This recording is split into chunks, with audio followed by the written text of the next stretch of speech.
Assalamualaikum warahmatullahi wabarakatuh. Hari ini Bapak mau menjelaskan tentang ini ya, praktikum Fe3+, penentuan kadar Fe3+, cara spektrofotometri. Oke, langsung aja. Jadi yang pertama itu kan kita harus menimbang Fe2SO4 ya.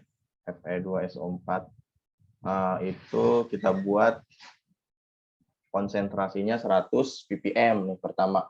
Membuat larutan induk 100 ppm dari Fe2SO4. Nah, kita nimbang 0,01 gram. Nah, ini dari mana?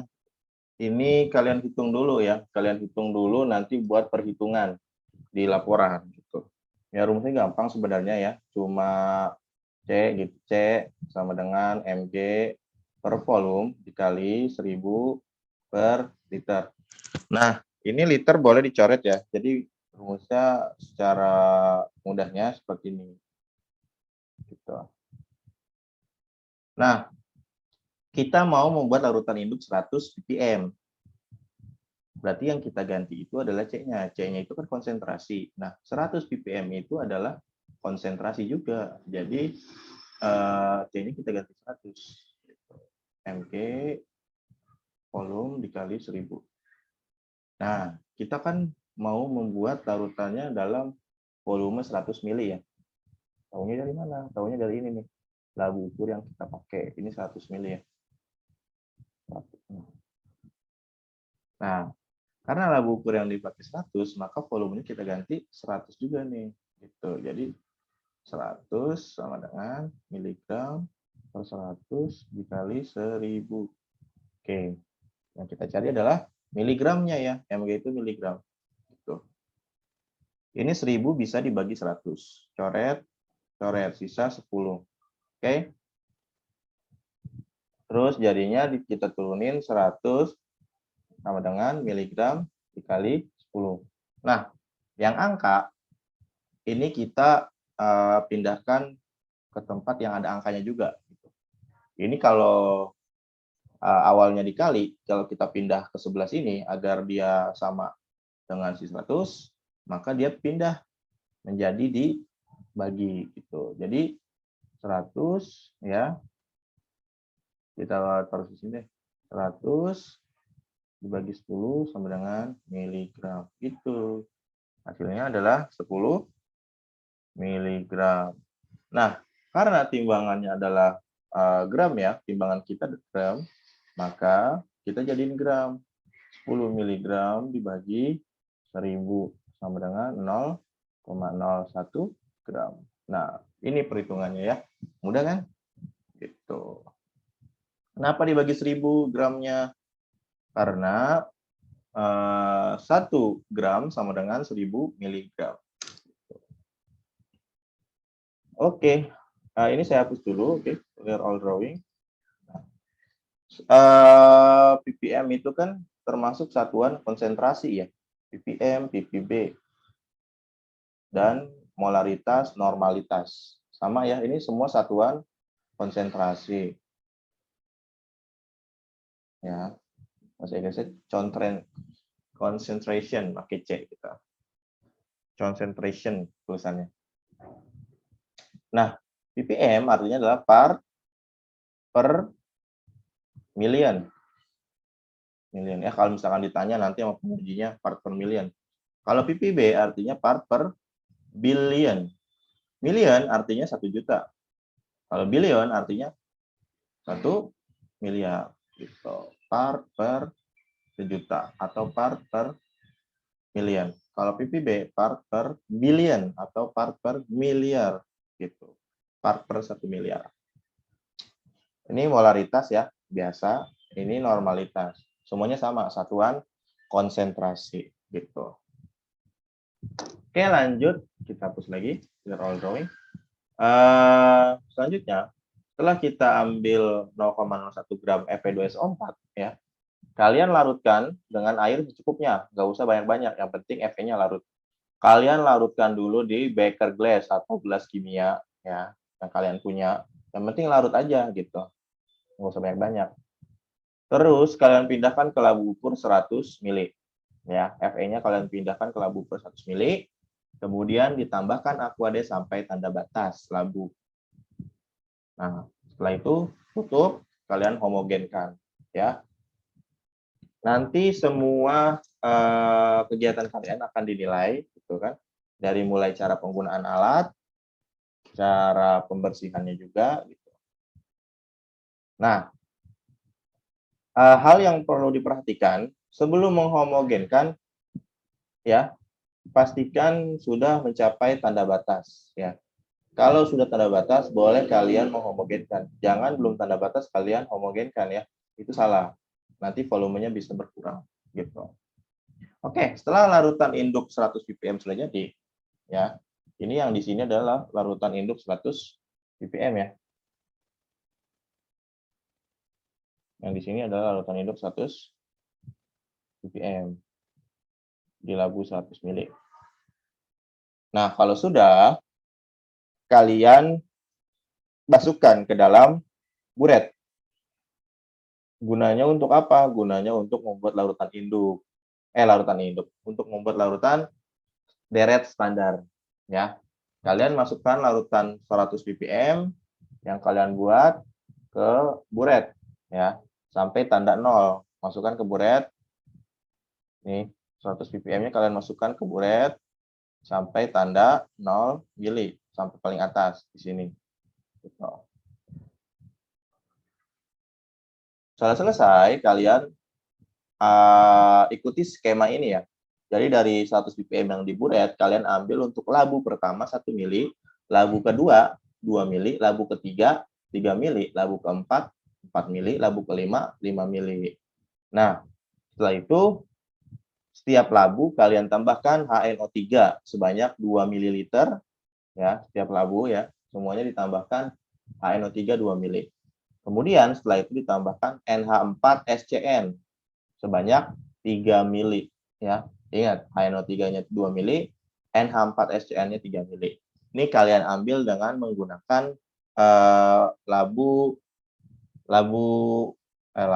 ini pipet ukur ya, pipet volumetrik atau pipet ukur yang ada di bahannya. Nanti di setiap bahan akan ada labunya, ada pipetnya masing-masing.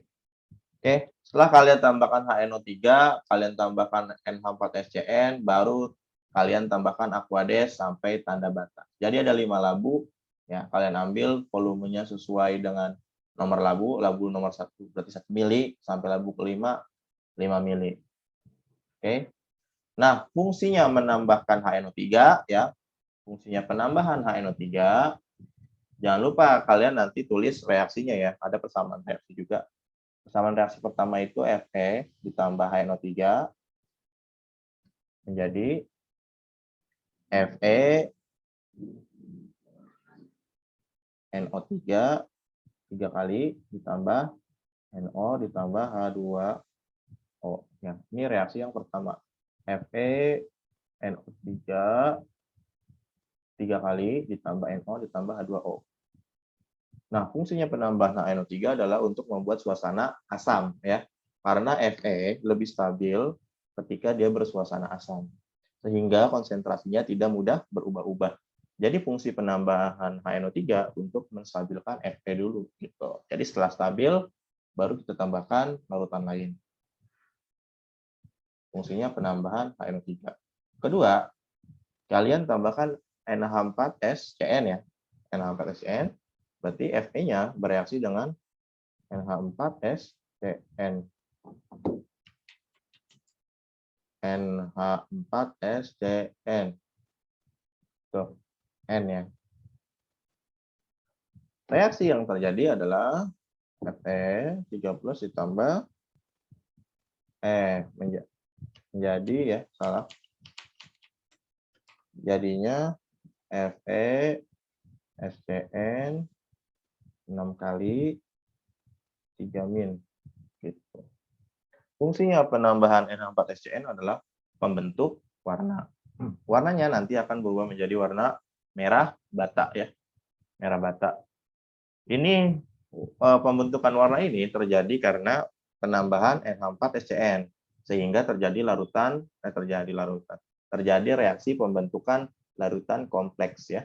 Ini namanya larutan kompleks. FeSCN 6 kali 3 min ya. Ini larutan kompleks ya. Yang membuat kompleks. Yang membuat warna adalah SCN-nya, yaitu cyanida ya, SCN itu cyanida. FeSCN yang memberi warna adalah si SCN-nya gitu. Dalam bentuk apa? Dalam bentuk larutan kompleks FeSCN 6 kali 3 min. Gitu. Itu fungsi penambahan NH4CN. Nah, Aquades kemudian ditambahkan sampai tanda batas. Itu ya. Mudah. Nah, selanjutnya setelah larutan selesai, kalian pindahkan masing-masing larutan ke kupet ya, ke kupet untuk diukur panjang gelombang maksimumnya ya dan absorbansinya. Jadi kalian bikin tabel nanti, bikin tabel. Oh ya lupa, sebelum kalian ke ke spektro, kalian tentukan konsentrasi dari kelima larutan ini. Caranya dengan menggunakan rumus pengenceran C1 kali V1 sama dengan C2 kali V2 gitu. C1 adalah konsentrasi dari larutan yang kalian encerkan, yaitu larutan yang ada di buret. Berarti 100 ppm ya. Dikali V1. V1-nya adalah volume yang kalian ambil dari buret. Jadi kalau misalkan labu 1, volume yang kalian ambil kan 1 mili. Berarti V1-nya 1 mili gitu. Sama dengan C2-nya adalah yang akan kalian cari kali V2.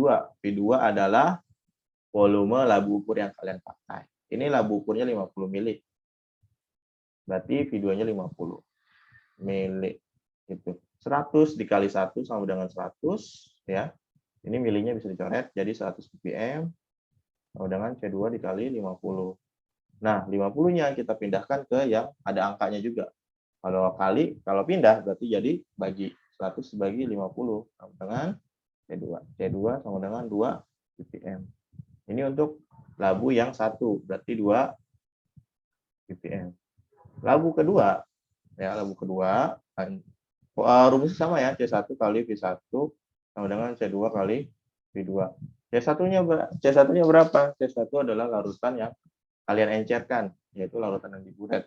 Berarti 100. Volumenya V1 adalah volume yang kalian ambil dari buret. Kalau labu kedua, volumenya kan 2 mili, berarti V-nya 2. C2 yang kita cari, V2 adalah labu ukur yang dipakai, berarti 50 juga. 100 kali 2, 200, sama dengan C2 dikali 50. 50-nya pindah, berarti 200 dibagi 50, sama dengan C2. C2 hasilnya 4 ppm. 200 bagi 50, 4 ya. Oke, berarti labu kedua 4 ppm. Itu ya. Sama, sampai labu kelima. Rumusnya sama, semua seperti itu. Gitu. Kita hapus lagi. Tulis di sini 2 ppm ya, 4. Di sini kalian cari dulu ya.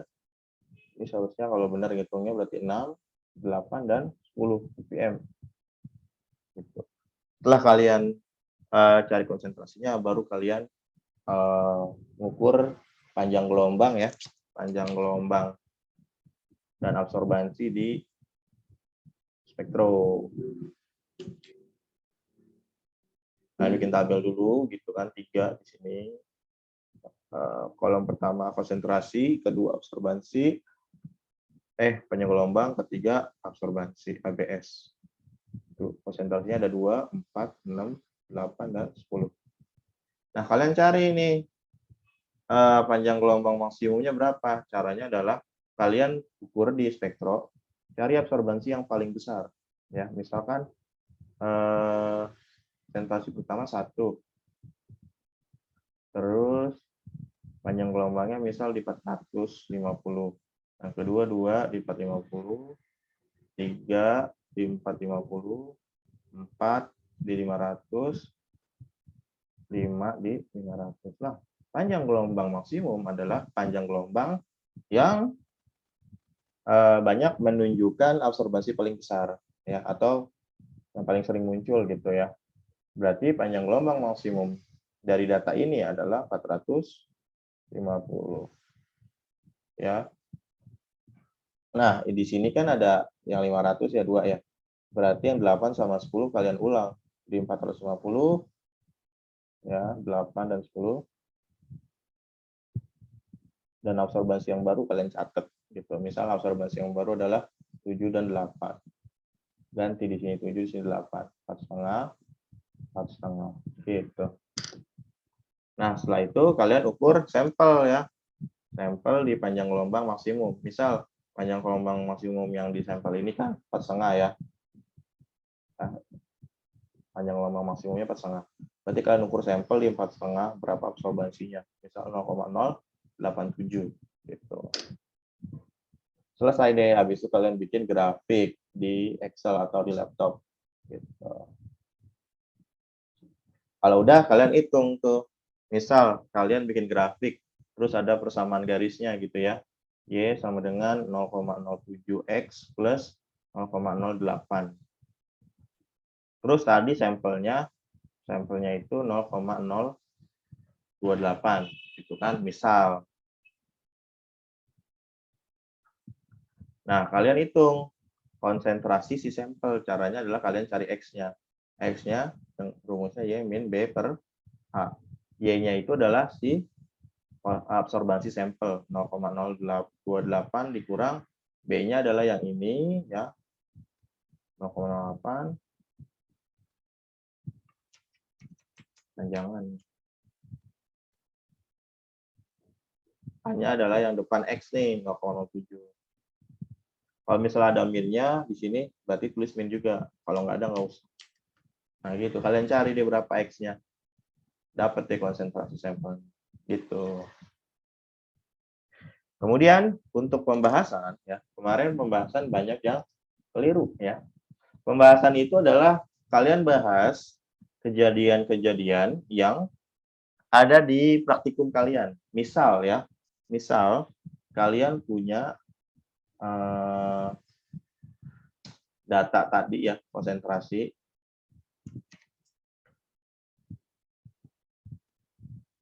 Konsentrasi 2, 4, 6, 8, 10. Absorbansinya itu 1, 2, 3, 4, 5. Nah, konsentrasi dan absorbansi itu berbanding lurus. Jadi semakin besar konsentrasi, semakin besar juga absorbansi. Tapi kalian dapat absorbansinya, ternyata ada yang naik turun nih. Misal di 2, 1. Di 4-nya 0. Di 6, 4. Di 8, ternyata turun jadi 2. Gitu. Berarti kan naik turun tuh. Kalian bahas. Konsentrasi yang saya dapat naik turun. Kenapa?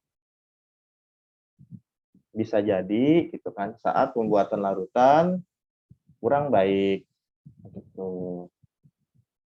Atau saat menimbang tidak tepat atau saat mengambil larutan tidak tepat. Itu dibahas seperti itu. Terus warna larutan. Warna larutan itu dari yang konsentrasi paling kecil sampai konsentrasi paling besar harusnya semakin pekat ya, dari bening ya sampai terang banget, terang atau pekat atau kereng gitu, bahasa Tangerangnya kereng. Kereng gitu. Kalau bahasa ilmiahnya pekat. Tapi ternyata ada nih larutan yang dari volume 1 atau konsentrasi 2 sampai volume 5 ternyata larutannya bening semua. Kenapa? Mungkin saat penambahan aqueous itu terlalu banyak atau lewat tanda batas sehingga larutannya bening semua gitu. Dibahas itu kenapanya gitu. Terus konsentrasi ya, konsentrasinya berapa kalian dapatnya? Kan range pengukurannya tuh konsentrasinya 2 sampai 10 ya. Dari larutan yang kalian bikin nih 2 sampai 10. 2 sampai 10. Ternyata kalian dapatnya berapa? Misal min 2 atau misal 17 gitu atau misal 30. Kok bisa? Kan range-nya 2 sampai 10 gitu. Kenapa?